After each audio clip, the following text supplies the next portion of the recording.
Good morning, my coven. Sick and tired here. Welcome back to my channel. Today we are going to be reading some submissions from our viewers. Before I get started, oh my gosh, you guys. Oh, well, first of all, happy St. Patrick's Day. Also, you aren't going to believe it, but it snowed in Vegas. Yes, it snowed in March. Oh my gosh, I was so excited. It started raining, and you know, I love the rain more than anything. I was out there with my umbrella and I was just watching the rain. I swear I came inside for like 2 seconds just to warm up because it's actually pretty cold for Vegas. And then my daughter was like, "It's snowing." And I turned around and the flakes, they were so big and they were actually sticking like to her jacket. Like they weren't just melting right away. It was so beautiful. Snow in March. First time I've ever seen it since I've lived here. It was so pretty. All right, so get comfortable. Grab your coffees, grab your tea, your cocktail, gather around, and let's all listen to our friends.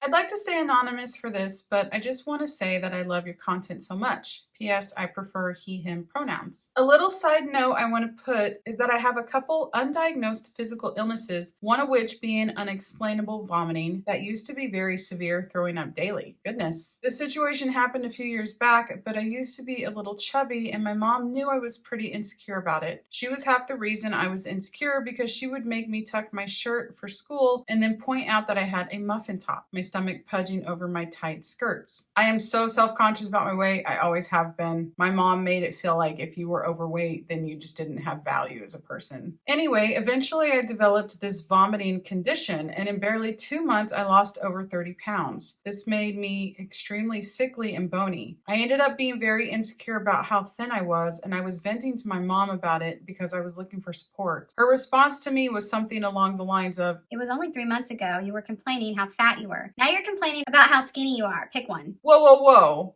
Wait a minute. You're sick. Something's wrong." And your mom is basically telling you, "Well, I mean, you're vomiting and now you're thin. Why are you complaining?"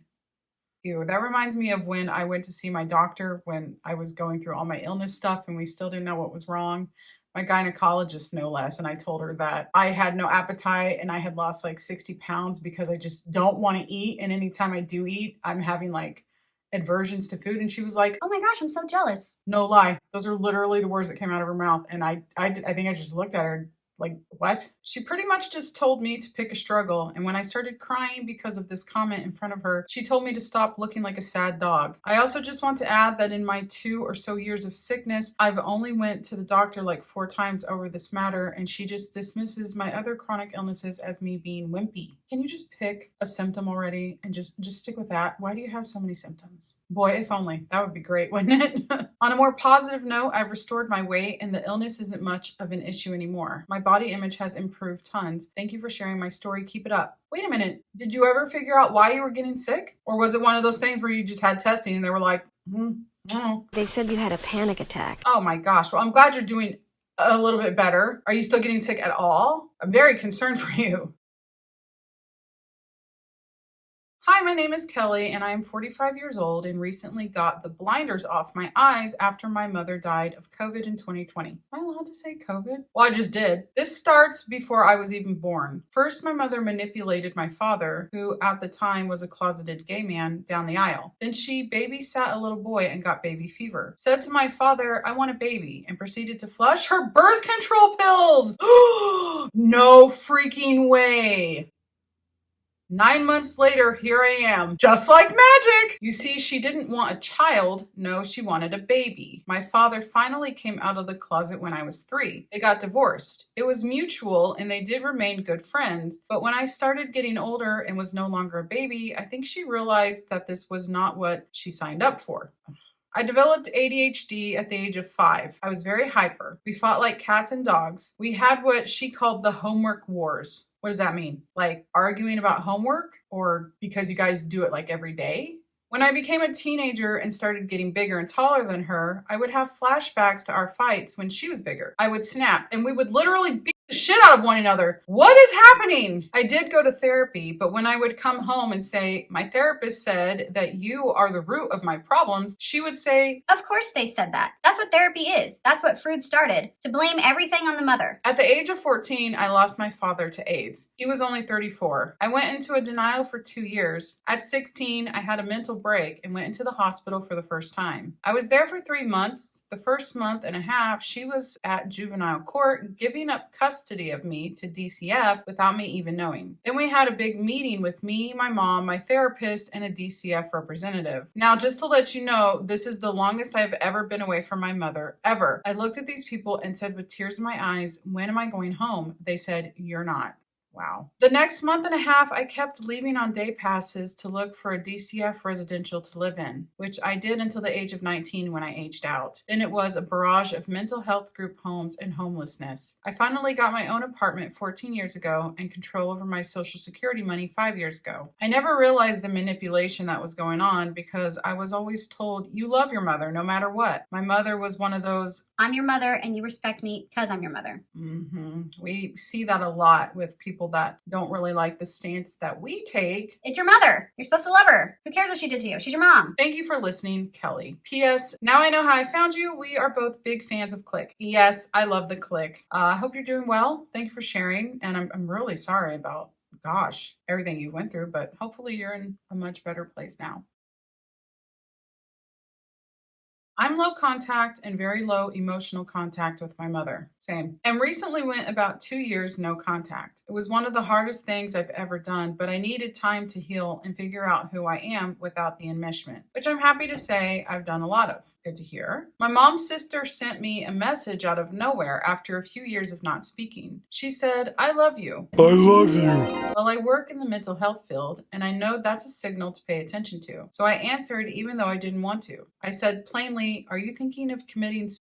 She said, no, why? I said, because you said, I love you. Out of nowhere, after years and years, she said, I think of you all the time. So knowing that she's fine, I felt okay not really speaking to her. So we went back and forth a couple times, and I stopped answering when she asked where I'm working. Do you not get along with your aunt? Is she like a spy for your mom? I mentioned it to my mom the next day, and she said that my aunt asks about me all the time. I said, okay, well, the last time I talked to her, she said that I'm dead to her. Oh, you can't just say shit like that and expect people to be okay with you. She said, Well, yes, you can.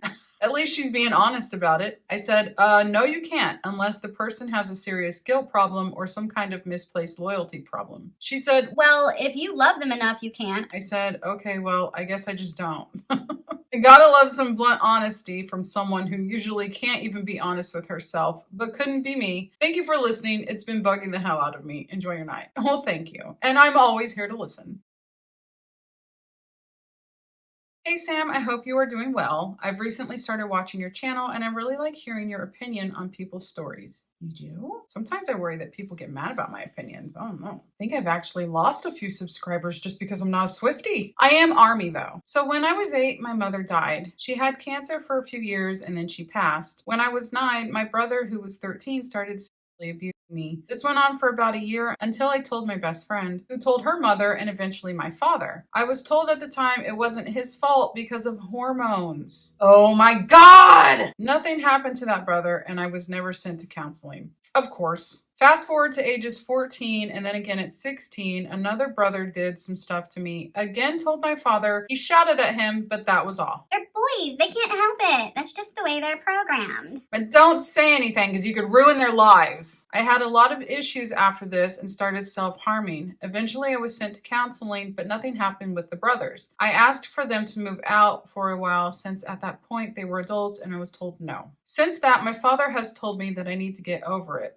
Oh. That the home is their home too. He has called me countless names and said some horrible things to me. He always makes it out like I'm the problem. If I just shut up about it and played happy families, everything would be fine. Yep, see? If you say something, it's gonna ruin everything, so just keep your mouth shut and everything will be okay. You mentally will be really fucked up forever, but everybody else will be okay and not bothered. Thankfully, I have an amazing wife and our little dog, so that gets me through. Hoping to start our own family in in a couple of years. Again, hope you are well. If you do read my story, thank you. Kind regards. I am so sorry. I feel so lame that that's really all I can do is just listen and say I'm sorry, you know? But it sounds like you're doing good, and I hope that you're able to move forward. I know that it's always kind of in our minds, but it doesn't have to hold you back, really. And I'm so sorry. I hope everything is okay. Hello, Samantha. I was so pleased to come across your YouTube channel. You're such a steady, sane voice on this topic, and your experience shines through. You've clearly been through so much, and it shows in your wisdom. I'm sane? You guys think I'm sane? That makes me so happy. Girl, I've had my share of experiences too. Between growing up with two narcissistic parents, navigating childhood trauma, working through healing, and sadly watching other narcissists harm their own children, I've seen how deep the damage can go. I'm a 64-year-old divorced woman living an independent and happy life as a retired music teacher. In retirement, I still teach private piano lessons, which I absolutely love. Music has been my lifelong passion, and for many years, I balanced two full-time jobs, teaching in schools by day and giving private lessons on nights and weekends. Over 45 years, I've seen classical music go through its ups and downs, but the joy of teaching has always kept me going. It's too bad that you don't live out here, because then I could have you teach my daughter how to play piano. She absolutely loves playing the piano, and she's actually really naturally good at it. Like, she'll just listen to a piece of music and then she'll play it. Like, you are so smart. In my work, I've learned to spot difficult parents almost instantly. My spider sense goes off when I see the warning signs. They want their kids to excel, which is fine if done gently. But then when the child really gets good, things can take a strange turn. Time and time again, I've had parents pull their children out of lessons after big successes, sometimes just days after rewarding them with extravagant gifts like a Steinway. What's a Steinway? Oh my, look at those prices. I mean, I always heard pianos were expensive. I didn't know they were that expensive. $125,000 for piano. Look at this one. It's purple. How cute. What, are we able to get a pink one? So a Steinway, I don't even know if I'm pronouncing it right. Steinway, very expensive piano. It's baffling, but not surprising given my own history. My parents insisted I excel in music, and I did. But the moment I decided to pursue it as a career, they tried to sabotage me. They pulled my lessons and threw roadblocks in my way. But by then I was too independent. I left home, got married, started college, and eventually earned 2 master's degrees in music. I paid my way through conservatory, hello student debt, now thankfully long paid off, all while being disowned by my parents for daring to follow my passion. Why? That's so silly. I've never understood. My parents were the same way. All the stuff that I wanted to do, they said no, they wouldn't help me with. The only thing they would help me with is if I went into the military. There was nothing about me that said that I was interested in joining the military either. I don't know. You can tell how salty I am about it still, because I bring it up in literally every video.